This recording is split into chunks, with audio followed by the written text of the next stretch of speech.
There's no way you could get explosives onto the Presidium. Not raw explosives, no. But I did obtain technical systems that, when overstressed, will explode quite effectively. If you attempt to leave or attack me, I assure you that the explosion will kill you.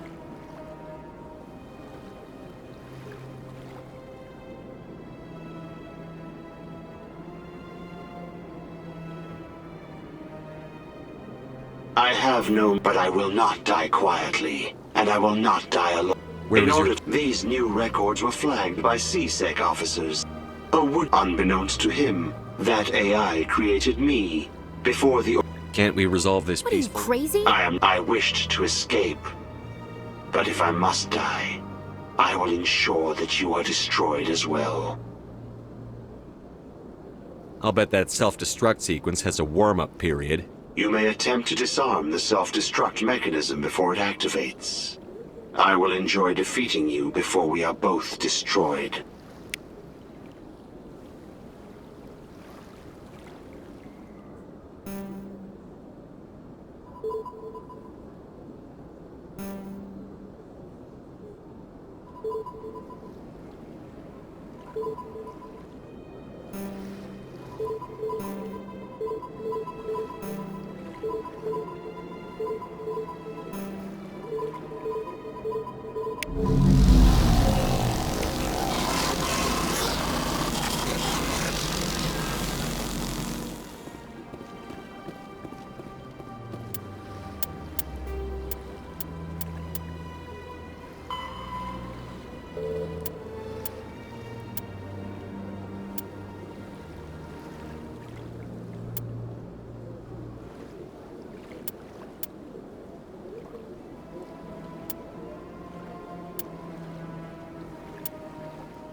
Commander, I hear you have something for me.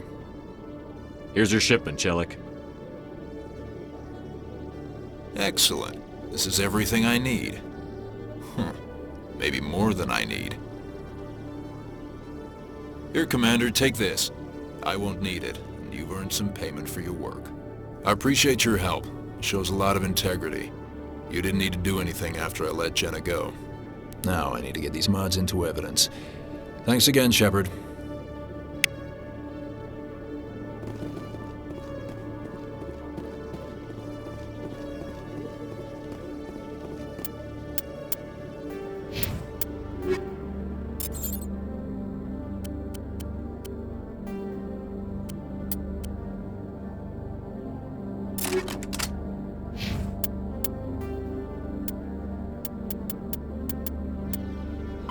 Biotics is an artificial intelligence is a self-aware computing system capable of learning and independent decision-making.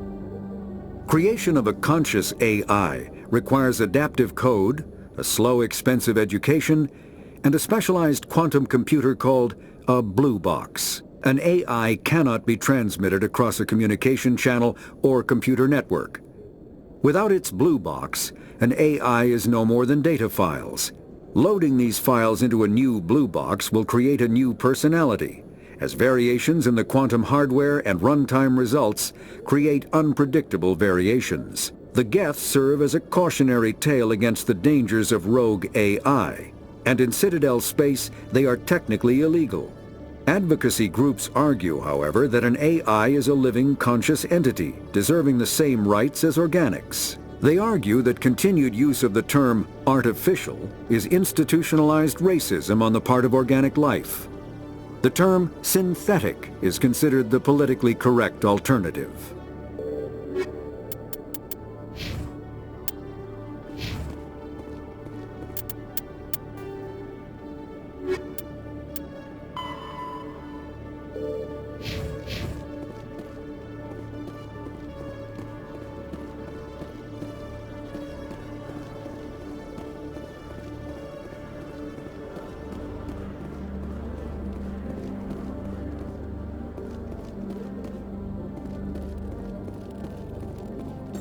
Hello, Commander. Show me what you've got. Sounds good. Just let me set you up. Oh, this must be a mistake. System's telling me to offer you our select stock. Spectre? Well, I'd heard about that, but I didn't realize it was you. Sorry, Commander. Just show me what you've got. I'll open the rare stocks for you, Commander. Enjoy.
In entertainment news, Francis Kitt has announced plans to direct Hamlet with Elcor cast members.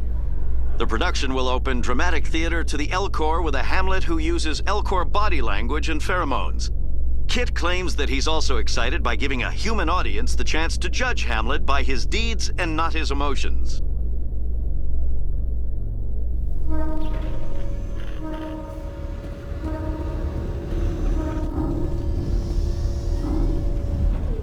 I've got big news for you, Shepard. Captain Anderson is stepping down as commanding officer of the Normandy. The ship is yours now. She's quick and quiet, and you know the crew. Perfect ship for a Spectre. Treat her well, Commander. I want the truth. Why are you stepping down, sir? You needed your own ship. A Spectre can't answer to anyone but the Council. And it's time for me to step down. Come clean with me, Captain. You owe me that much. I was in your shoes 20 years ago, Shepard. They were considering me for the Spectres. What happened? I failed. I couldn't make the cut. It's not something I'm proud of. Ask me later and I'll tell you the whole story. For now, all you need to know is, I was sent on a mission with Saren, and he made sure the Council rejected me. I had my shot. It came and went. Now you have a chance to make up for my mistakes. What kind of leads do we have? Saren's gone. Don't even try to find him. But we know what he's after. The conduit.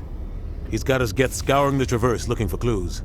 We had reports of Geth in the Pharos system shortly before our colony there dropped out of contact, and there have been sightings around Noveria. Find out what Saren was after on Pharos and Noveria. Maybe you can figure out where the conduit is before he does. The Reapers are the real threat. I'm with the Council on this one, Shepard. I'm not sure they even exist. But if they do exist, the conduit's the key to bringing them back. Stop Saren from getting the conduit, and we stop the Reapers from returning. I'll stop him. We have one more lead. Matriarch Benezia, the other voice in that recording. She has a daughter, a scientist who specializes in the Protheans. We don't know if she's involved, but it might be a good idea to try and find her. See what she knows. Her name's Liara, Dr. Liara Tassoni. We have reports she was exploring an archaeological dig on one of the uncharted worlds in the Artemis Tau cluster.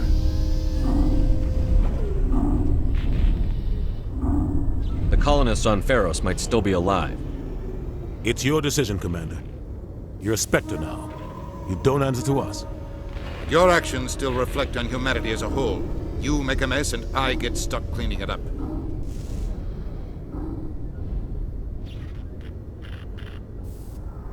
I'll do whatever it takes to stop Saren.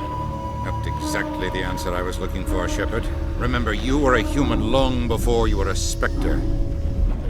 I have a meeting to get to. Captain Anderson can answer any questions you might have. Yes, Commander? How are you holding up? Honestly, this isn't how I pictured my career coming to an end. Pushing papers really isn't my thing, but you're the one who can stop Saren.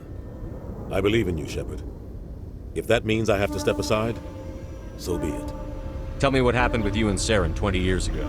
It's close to 20 years ago now. Ambassador Goyle was our representative here on the Citadel. Like Udina, she wanted to get a human into the Spectres. She chose me. The Council sent Saren to keep an eye on me and evaluate my performance, just like they sent Nihilus to keep tabs on you. I think I deserve the whole story. We had intel on a rogue scientist being funded by Batarian interests. He was trying to set up a facility to develop illegal AI technology out in the Verge. Alliance intel had done all the work, but the Council wanted a Spectre involved. We compromised. I was assigned to help Saren in his investigation. We tracked the scientist to a refining facility on Kamala. He was hidden away somewhere inside, protected by an army of Batarian mercenaries. The plan was simple. Sneak into the plant, capture the scientist, sneak back out. Quick, quiet, and a minimum of bloodshed. I'm guessing things didn't go as planned. Saren and I split up to cover more ground. Then about halfway through the mission, there was a massive explosion in the refinery core. Officially, it was ruled an accident, but I think Saren detonated it on purpose to draw off the enemy guards. How many casualties? The explosion tore the refinery to shreds. The whole place was on fire. Black chemical clouds poured out into the atmosphere. Nobody inside survived. There was a camp for the workers and their families nearby. Between the fires and the toxic fumes, the final death count was over 500. Mostly civilians. Saren didn't care. The target was eliminated, mission accomplished, and I ended up taking the blame. That ended all talk of me joining the Spectres. Saren caused the explosion. How'd he pin it on you? In his report, Saren accused me of blowing his cover. He said it was my fault the guards were ready for us. He claimed that's why it turned into a massacre. Saren's report was all the proof the Council needed to kill my chances of becoming a Spectre. Don't blame yourself, Captain. I don't. I blame Saren. I think he wanted things to go bad. He was looking for an excuse to blow that refinery. Maybe he just likes the violence. Maybe he was just trying to make me look bad to keep humans out of the Spectres. If so, he pulled it off. Why'd you let him get away with it? Who do you think the Council was going to listen to? Me? Or their best agent? I had a bad feeling about him right from the start. I should have been more careful. Maybe I could have stopped things before they got out of hand. The only thing I care about is stopping Saren. You're right, Commander. It's no good living in the past. Any extra intel you can give me on our colony at Pharos? The entire planet used to be one giant Prothean city, mostly ruins now. But some of the infrastructure is still intact. The colony tried to build on what the Protheans left behind. We lost all contact with them when the Geth attacked. What do you know about the Artemis Tau cluster? Not much. I've never been there myself. A handful of systems with a few small, uncharted worlds, but no real colonies. Might not be easy finding Dr. Tassoni out there.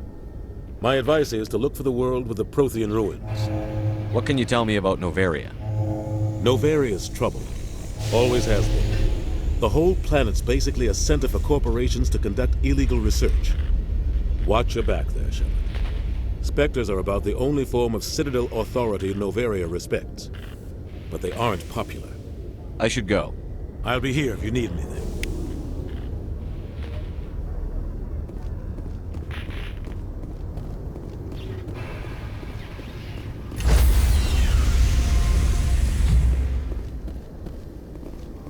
Stand by, shore party.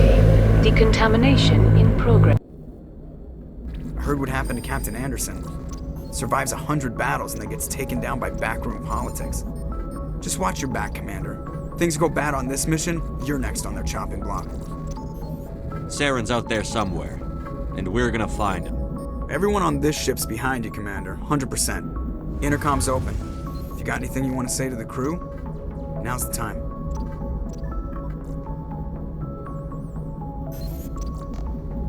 This is Commander Shepard speaking. We have our orders. Find Saren before he finds the conduit. I won't lie to you, crew. This mission isn't going to be easy.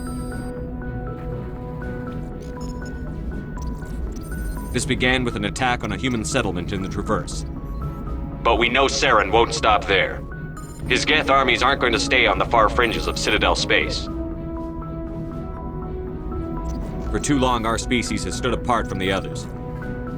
Now it's time for us to step up and do our part for the rest of the galaxy. Time to show them what humans are made of. Our enemy knows we're coming. When we go into the Traverse, Saren's followers will be waiting for us. But we'll be ready for them, too.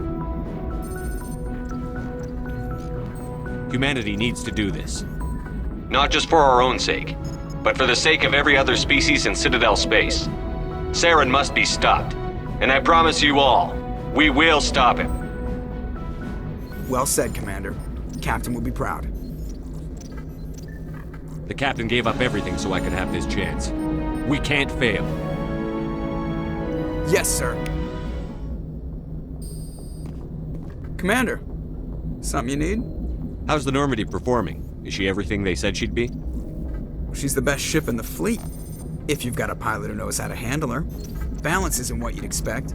Takes a while to get used to that oversized drive core we got stuffed in the back, and her power can sneak up on you if you're not careful. The Normandy's probably too much ship for your average Alliance pilot, Commander. Lucky for you, I'm anything but average. I like to know my crew. Mind if I ask you a few questions? I can see where this is going. You did a background check on me, didn't you? Well, I'll tell you the same thing I told the captain. You want me as your pilot. I'm not good. I'm not even great. I am the best damn helmsman in the Alliance fleet. Top of my class in flight school, I earned that.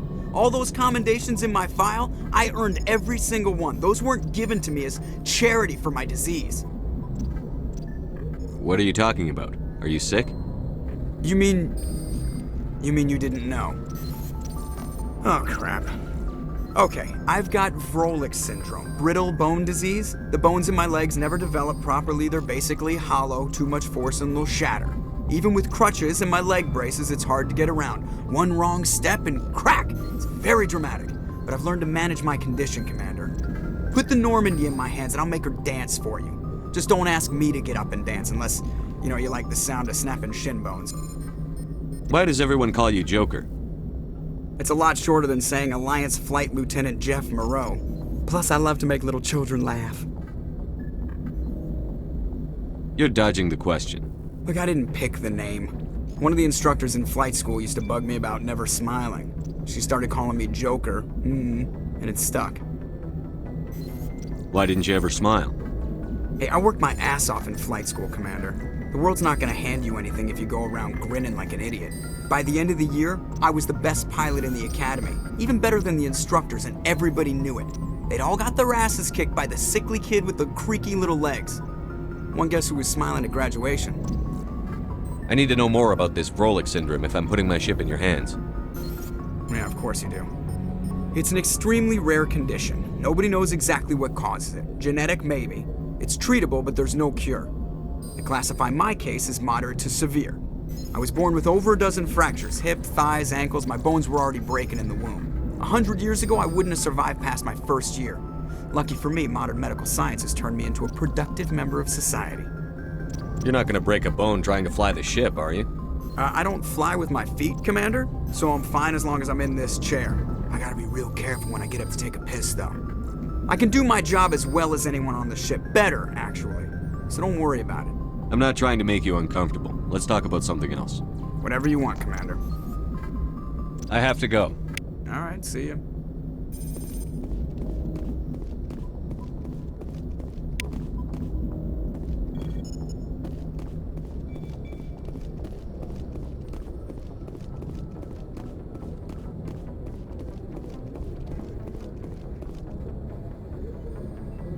If anyone has to take over for Captain Anderson, I'm glad it's you. I'm not sure about having non-humans on our ship, though. We're all on the same team here, Presley. With all due respect, sir, that's what they said about Nihilus. Look how that turned out. I'm in charge here, Presley.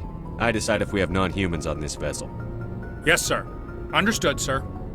Speak freely, Presley. I want to know if you have a problem with non-humans. It's not that, Commander. Humanity has always handled its own problems. Saren attacked one of our colonies. We should be the ones to stop him. We don't need their help. Some people think asking for help is a sign of weakness. That's just being stupid and stubborn. No matter how strong you are, allies can make you stronger. I guess so. Maybe I'm just stuck in the old ways of thinking. But don't worry, Commander. This won't be a problem. How did you end up assigned to the Normandy? I signed up with the Alliance as a navigator right out of school, following in my grandfather's footsteps, I guess. My first posting was on the Agincourt. We were one of the first reinforcements to arrive at Elysium after the Blitz hit. Those raiders were no match for an Alliance frigate. Of course, the only reason the colony was still standing was because of you, Commander. I can't believe you held out as long as you did. How did you end up on the Normandy? I got my officer's commission after Elysium. Must have made an impression on the right people.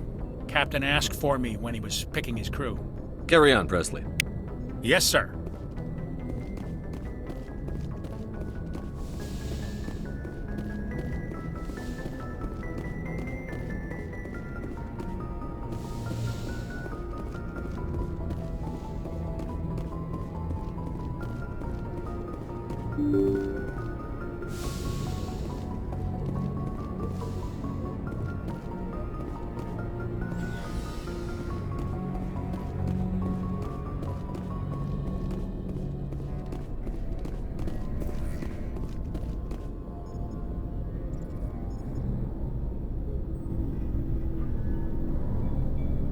Anything you need, Commander? Just trying to get a sense of where the crew's at. Thoughts? I've wasted enough of your time for now, Commander. We'll have time for personal debriefings later. What's your opinion on the last mission? I don't see how we could have done things any better. At least not without getting to Eden Prime sooner. And we were on the scene faster than any other Alliance ship could have been. We'll talk another time, Lieutenant. Commander?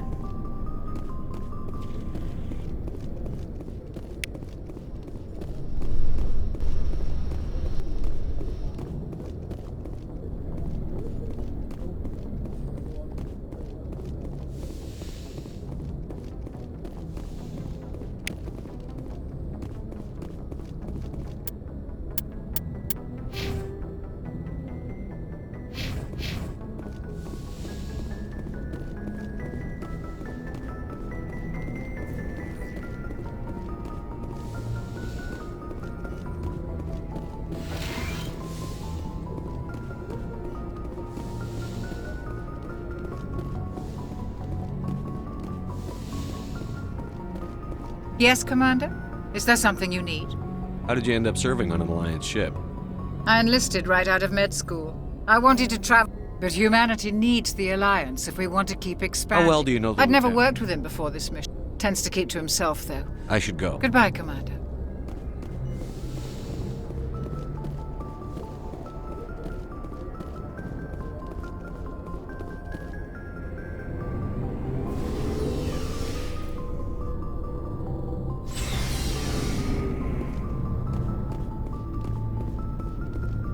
nice ship you've got, Shepard.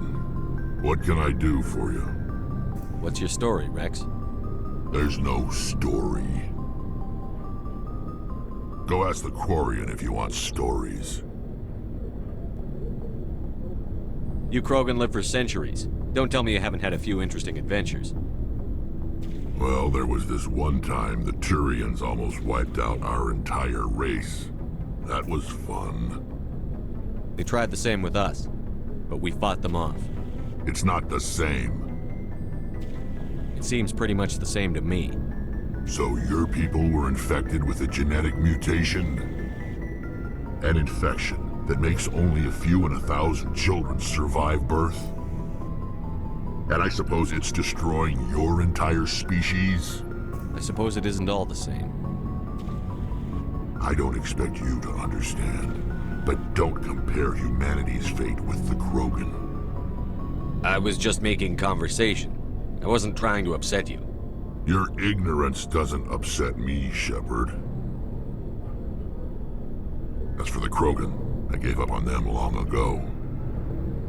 The genophage infected us, but it's not what's killing us. Are your people really dying? We're sure not getting any stronger. We're too spread out. None of us are interested in staying in our own system. Lots of species have left their homes and prospered. But they go to colonize new worlds. We're not settlers. We're warriors. We want to fight. So we leave. Hire ourselves out. And most of us never go back. What can you tell me about the genophage? Ask the Solarians if you want details. They made it. All I know, it makes breeding nearly impossible. Thousands die in stillbirth, and most never get that far. Every Krogan is infected, every one. And no one's rushing to find a cure. Why don't the Krogan try to find a cure? When was the last time you saw a Krogan scientist? You ask a Krogan, would he rather find a cure for the genophage or fight for credits?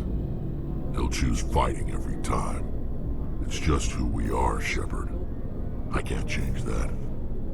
Nobody can. So long, Rex. Shepard.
Commander?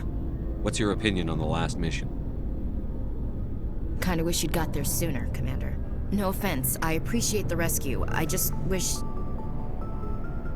You wish we'd been able to save the rest of your unit? Yes, sir. If I had been more alert, we wouldn't have been cut down by an ambush.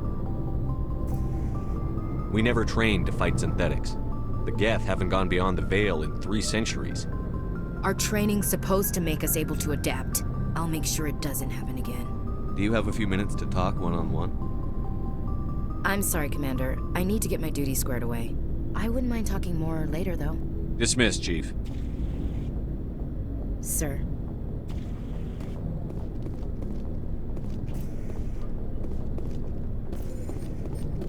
Thanks for bringing me on board, Commander. I knew working with a Spectre would be better than life at CSEC. Have you worked with a Spectre before? Well, no, but I know what they're like. Spectres make their own rules. You're free to handle things your way. At CSEC, you're buried by rules. The damn bureaucrats are always on your back. Being a Spectre does have its advantages. Exactly my point. If I'm trying to take down a suspect, it shouldn't matter how I do it, as long as I do it. But CSEC wants it done their way. Protocol and procedure come first. That's why I left. So you just quit because you didn't like the way they do things? There's more to it than that. It didn't start out bad, but as I rose in ranks, I got saddled with more and more red tape. CSEC's handling of Saren was typical. I just couldn't take it anymore. I hate leaving. It's not the end of the world. You'll have tougher decisions soon enough. Yeah, I suppose you're right. Either way, I plan to make the most of this. And without CSEC headquarters looking over my shoulder, well, maybe I can get the job done my way for a change. As long as you do your job well, you're free to go about your business as you see fit. Thank you, Commander. Looking for supplies? How often will you get new items? Check back often. I need to move items quickly. Let's see what you've got. You bet, Commander.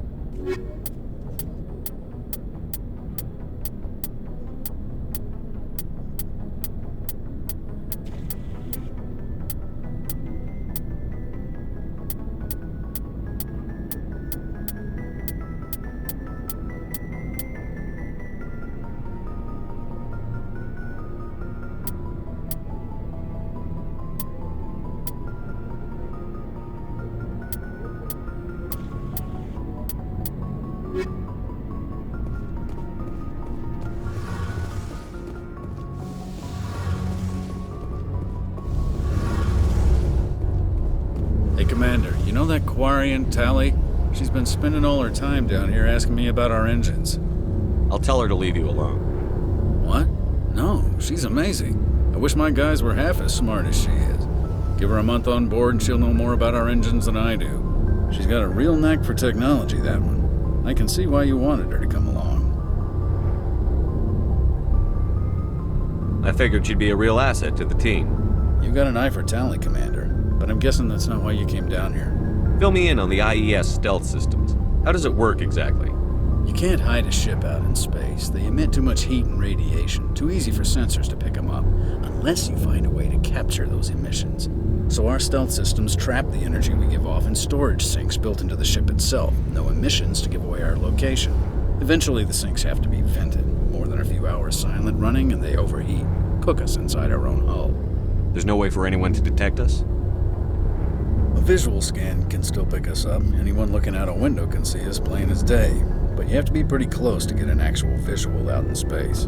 Most vessels rely on scanners. As long as the stealth systems are engaged, they can't see us. Not unless we accelerate to FTL speeds. Why doesn't it work with faster-than-light travel? Cranking up to FTL blue shifts our emissions, pushes them into frequencies too high to capture in the sinks. As soon as we make the jump, it's like setting off a flare. Sensors can pick up our location whenever we enter or exit FTL flight, but for short-range missions, our stealth systems are amazing, and we've got the only one. Where else have you served, Adams? If you name a class of Alliance ship, I've probably served on it. Everything from dreadnoughts and carriers right down to frigates like the Normandy. My last assignment was on the Tokyo, only a cruiser, but she was a good ship. Couldn't hold a candle to the Normandy, though. I want to know more about the Normandy. She's the best ship I've ever served on, probably the fastest vessel ever designed. She's the only one using the new Tantalus drive core. What's so special about the Tantalus drive core? Proportionally, it's about twice the size of any other vessel. Not only are we faster, we can run at FTL speeds longer before we have to discharge the core. Carry on, Adams. Aye, aye, Commander. Your ship's amazing, Shepard. I've never seen a drive core like this before. I can't believe you were able to fit it into a ship this small. I'm starting to understand why you humans have been so successful. I had no idea Alliance vessels were so advanced. The Normandy's a prototype. Cutting-edge technology. A month ago, I was patching a makeshift fuel line into a converted tug ship in the flotilla. Now, I'm sitting on board one of the most advanced vessels in Citadel space. I have to thank you again for bringing me along. Traveling on a vessel like this is a dream come true for me. I had no idea you found ship technology so interesting. It comes with being a Quarian. The migrant fleet is the key to the survival of my people. Ships are our most valuable resource.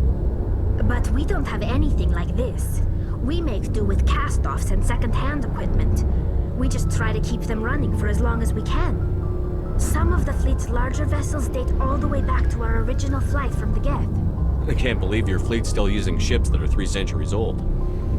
They're constantly being repaired, modified, and refitted. They aren't pretty, but they work. Mostly. We've tried to make ourselves as independent as possible on the flotilla, grow our own food, mine, and process our own fuel. But some things we just can't make on our own. A patch to maintain the hull integrity requires raw materials we just don't have. That's why our pilgrimages are so important. Tell me about your people. Our lives aren't easy. Resources are scarce, and we are constantly on the move. Everything we do must in some way contribute to the continuation of the migrant fleet. There are 17 million Quarians in the flotilla, and each of us relies on the others for survival. The bonds among my people are strong. Unfortunately, we have had to surrender many of the freedoms and civil liberties other species take for granted. What kind of freedoms? Well, it's illegal for parents to have more than one child. If our population grows too much, it would strain our resources to their breaking point. Of course, we also can't allow our numbers to become too few. If our population is in decline, the rule against single births is temporarily repealed. In extreme cases of population decline, incentives are even offered to encourage multiple births, though the Conclave hasn't had to take such measures in nearly a century. That's your government. The Conclave is our civilian branch of government.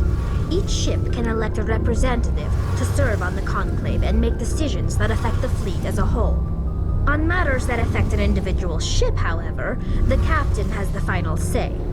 It's a tradition that dates back to the early days, when the fleet was governed by martial law.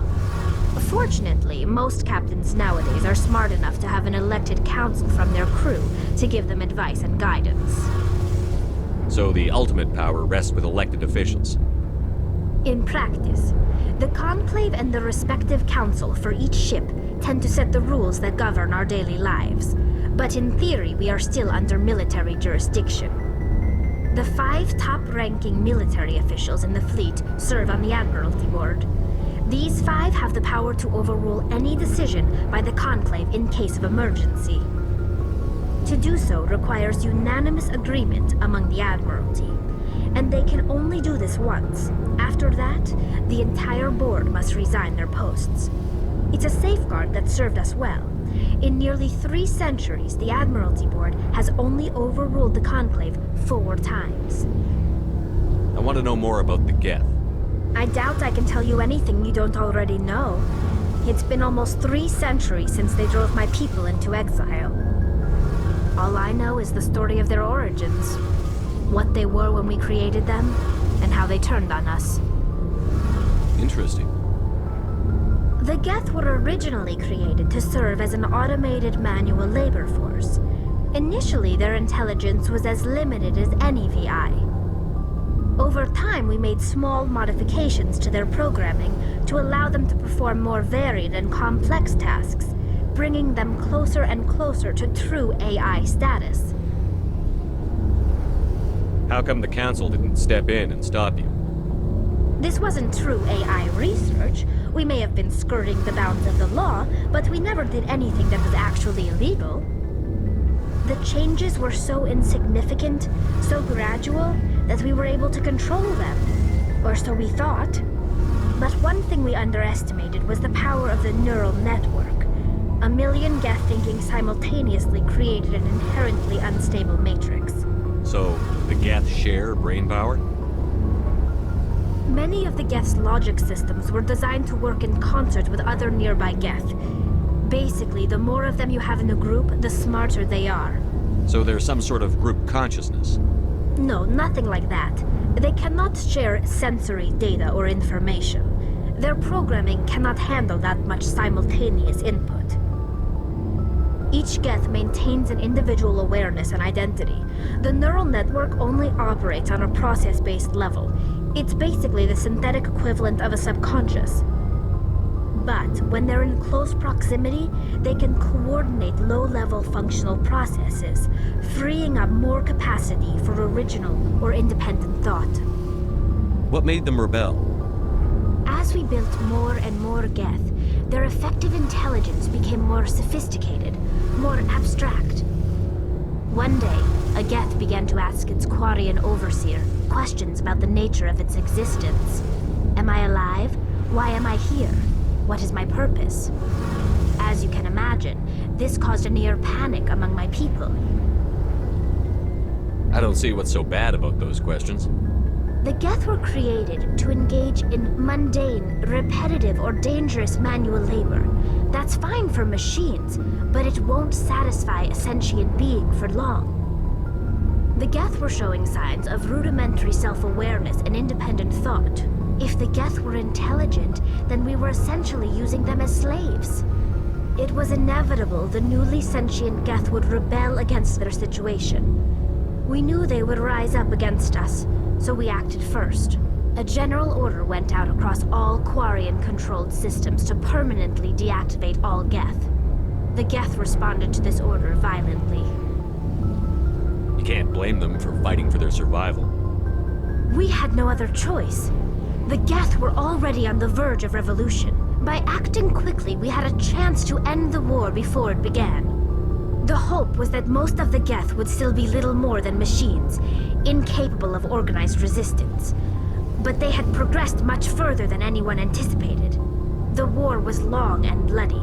Millions upon millions of Quarians died at their hands. In the end, we were forced to flee our own homeworld. We feared the Geth would pursue us, but they never came beyond the Veil. Now we drift through space, exile searching for a way to reclaim what was once ours. It's hard to feel sorry for you. Your ancestors tried to wipe out another species. We made a mistake when we created the Geth in the first place, but we did not make a mistake when we went to war against them. If we had not acted, they would have wiped us out. They're a synthetic life form. They have no use for organics. None. Why do you think they cut themselves off from the rest of the galaxy? Why do you think they've killed every organic being who's ever tried to contact them? They didn't kill Saren. What does that tell you? The Geth are not innocent victims in all this. They're the enemy. They want to destroy us. Not just the Quarians. All organic life. That's why they've joined up with Saren. And that's why we have to stop him. I want to know more about the pilgrimage. When my people reach maturity, we leave our birth ships and seek acceptance with a new crew. It's necessary to maintain genetic diversity among the fleet. But no ship wants to accept someone who will be a burden on them. So, to prove our worth, we embark on a pilgrimage. We set out alone, leaving the flotilla and our families behind us. We only return once we have found something of value we can bring back to the fleet. This is presented as a gift to the captain of the respective ship we wish to join. If the gift is accepted, we are welcomed into the crew. Can a captain choose to reject the gift? That doesn't happen often. Most captains are eager to increase the size of their crew. It increases their own standing in our society. Even when the gift is not particularly valuable, the captain usually accepts it out of a sense of tradition. However, there is a stigma to presenting a substandard gift. It's not the best way to make a good impression on a new community. Most pilgrims don't return until they find something worthwhile. I can't believe they just send you off alone. It's not like they just cast us out. Before we leave, we are given lessons in how to survive outside the flotilla, and given gifts to help us on our journey. We also receive implants to fight off sickness and disease. Generations of living in an isolated and highly controlled environment have left our immune systems weaker than most. By the time we leave the fleet, we are well equipped for the pilgrimage. This is a rite of passage for all Quarians. If it were dangerous, our numbers would suffer. Virtually every pilgrimage ends with a triumphant return and the ritual presentation of the gift to one of the fleet's captains. I want to talk about something else. Like what? I should go. See you later.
Message coming in, Commander. Big surprise, the Alliance needs you again. Shepard, this is Admiral Hackett with Alliance Command. We've got a mission for you.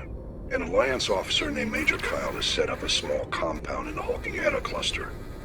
He's attracted a number of followers, mostly biotics. He's become an outspoken critic of the Alliance, and we believe he's mentally unstable. This could be trouble, Shepard. I'll look into it. 3 days ago, we sent 2 Alliance representatives to meet with him at his compound. They've disappeared. We believe Kyle and his followers killed them. That compound is a cult, Shepard. They call him Father Kyle now. He set himself up as some kind of religious leader. You said his followers were biotics? Yes. Major Kyle never showed any biotic tendencies himself, though. I think he's just latched onto a group he identifies with. Many biotics feel marginalized or ostracized by society. Kyle probably sees them as victims who need his protection, and they see him as someone who will fight for them. Unfortunately, he's convinced them that the Alliance is somehow responsible for all their problems. We can't let him go on like this. What were those Alliance representatives going to talk to Major Kyle about? They wanted to bring him back to an Alliance facility for treatment. Major Kyle served us faithfully for many years. We weren't going to abandon him. Given his state of mind, however, he probably saw them as a threat. We're almost certain he had his followers killed them. What else can you tell me about Major Kyle? He used to be a model soldier, but something happened to him at Torfin. Too many Alliance soldiers died under his command. Couldn't cope with the guilt. His psych evaluations showed he couldn't handle the stress of command anymore. He was given an honorable discharge in early retirement. We'd hoped he would get better in time, but we underestimated how far gone he was. Now it looks like it's too late. I might be able to end this without violence. That may not be possible, Commander. We don't want a bloodbath, but Kyle is dangerous. I'll trust you to use your judgment. Hack it out.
you